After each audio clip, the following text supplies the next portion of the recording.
കോഴിക്കോട് ജില്ലയിൽ പനിബാധിതരുടെ എണ്ണം കൂടുന്നു. വൈറൽ പനിക്കൊപ്പം ഡെങ്കിപ്പനി, മഞ്ഞപ്പിത്തവും വർദ്ധിക്കുന്നതായി ആരോഗ്യവകുപ്പിന്റെ കണക്കുകൾ വ്യക്തമാക്കുന്നു.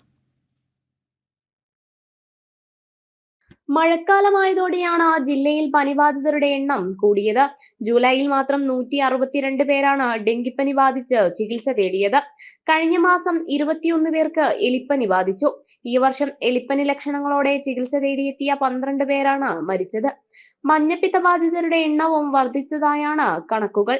പകർച്ചവ്യാധികൾ പടരാതിരിക്കാൻ മുൻകരുതലുകൾ സ്വീകരിക്കണമെന്നും ശുചിത്വം പാലിക്കണമെന്നും DMO നിർദ്ദേശിച്ചു. വിവാഹ സൽക്കാര ചടങ്ങുകളിൽ തണുത്ത വെൽക്കം ഡ്രിങ്ക് ഒഴിവാക്കണമെന്നും തൊഴിൽ സംബന്ധമായി ചെളിവെള്ളത്തിൽ ഇറങ്ങേണ്ടി വരുന്നവർ ടോക്സിസൈക്ലിൻ ഗുളികകൾ കഴിക്കണമെന്നും നിർദ്ദേശമുണ്ട്. ഡെങ്കിപ്പനി വെള്ളം കെട്ടിക്കിടക്കുന്ന സാഹചര്യം ഒഴിവാക്കണം.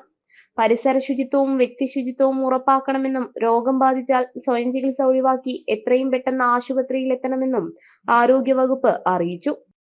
ജനം, കോഴിക്കോട്.